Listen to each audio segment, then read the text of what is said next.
প্রিয় শিক্ষার্থী বন্ধুরা, আশা করি সবাই ভালো আছেন। আজকে আমার কথা বলবো তোমাদের অনার্স বিভাগ রাষ্ট্রবিজ্ঞান সম্পূর্ণ নতুন সিলেবাস অনুযায়ী তোমাদের এই শর্ট সাজেশনগুলো তৈরি করা হয়েছে এবং এখান থেকে তোমাদের যে কোনো 8টি প্রশ্নের উত্তর দিতে হবে। শর্ট সাজেশন শেষ মুহূর্তে প্রস্তুতি। বিষয়: রাজনৈতিক প্রতিষ্ঠান ও সংগঠন।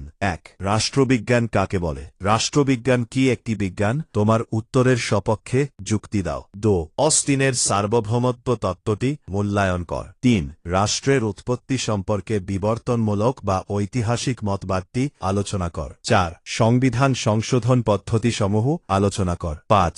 রাষ্ট্রের উৎপত্তি সম্পর্কে সামাজিক চুক্তি মতবাদটি আলোচনা কর। 6. জাতি ও জাতীয়তার সংজ্ঞা দাও। জাতি ও জাতীয়তার মধ্যে পার্থক্য লেখ। 7. সাংবিধানিক সরকারের সমস্যা ও সীমাবদ্ধতা আলোচনা কর। 8. তুমি কি মনে কর সংসদীয় প্রকৃতির সরকার অন্যান্য সরকার ব্যবস্থার চেয়ে উত্তম? যুক্তি দেখাও। 9. সংবিধান প্রতিষ্ঠার পদ্ধতিসমূহ আলোচনা কর। 10. আইনসভা কি?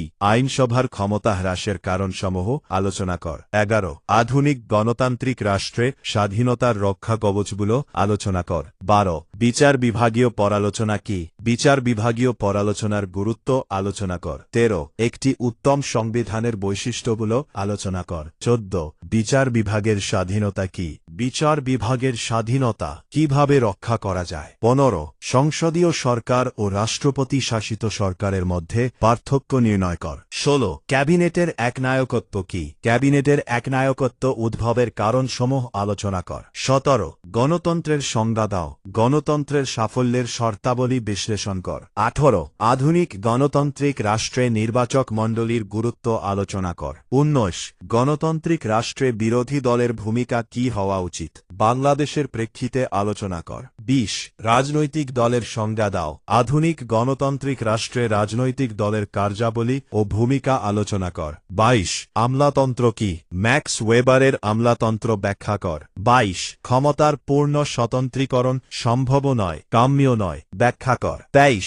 রাজনৈতিক দল ও চাপ সৃষ্টিকারী গোষ্ঠীর সংজ্ঞা দাও। উদাহরণসহ রাজনৈতিক দল ও চাপ সৃষ্টিকারী গোষ্ঠীর মধ্যে পার্থক্য নিরূপণ কর। 24. সুশাসন বলতে কি বোঝ? উন্নয়নশীল দেশে সুশাসন প্রতিষ্ঠার সমস্যাসমূহ আলোচনা কর। 22. কনসোসিয়েশনালিজম কাকে বলে? এর বৈশিষ্ট্য আলোচনা কর। 26. উন্নয়নশীল দেশে গণতন্ত্রায়নে সুশীল সমাজের ভূমিকা আলোচনা কর। 27. গণতন্ত্রের এলিটের সংজ্ঞা দাও। উন্নয়নশীল দেশের রাজনৈতিক উন্নয়নে এলিটের ভূমিকা কি? 28. জনমত কাকে বলে? জনমত গঠনের বাহনসমূহ আলোচনা কর। এখানে তোমাদের লং সাজেশন দেওয়া আছে। শর্ট সাজেশন পেতে আমাদের স্ক্রিনে দেওয়া নাম্বারে যোগাযোগ করুন। তোমাদের সব বিষয় সাজেশনের আজকে ভিডিওতে প্রমাণস্বরূপ দেখানো হবে যে তোমাদের সব বিষয় সাজেশন আমাদের কাছে তৈরি করা আছে কিনা। তোমাদের সব বিষয় সাজেশন তৈরি করা হয়েছে। যারা সাজেশন লাগবে অবশ্যই যোগাযোগ করুন আমাদের স্ক্রিনে দেওয়া নাম্বারে। তোমাদের সব বিষয় সাজেশন পারিশ্রমিক হিসেবে মূল্য নির্ধারণ করা হয়েছে। সব বিষয় সাজেশন মূল্য হচ্ছে 210 টাকা। তোমাদের সব বিষয় সাজেশনগুলো হোয়াটসঅ্যাপের মাধ্যমে আমাদের কাছ থেকে সংগ্রহ করে নাও। সাজেশনের জন্য পারিশ্রমিক হিসেবে কিছু মূল্য নির্ধারণ করা হয়েছে। সে অনুযায়ী টাকা পাঠিয়ে লাস্ট নাম্বার বললে আমরা সাথে সাথে তোমাদের শর্ট সাজেশনগুলো দিয়ে থাকি। ইতিমধ্যে তোমরা যারা সংগ্রহ করেছে তাদেরকে অসংখ্য ধন্যবাদ। আর যারা এখনো সংগ্রহ করনি তারা অতি তাড়াতাড়ি সময় করে নাও। সবাই ভালো থাকুন, সুস্থ থাকুন।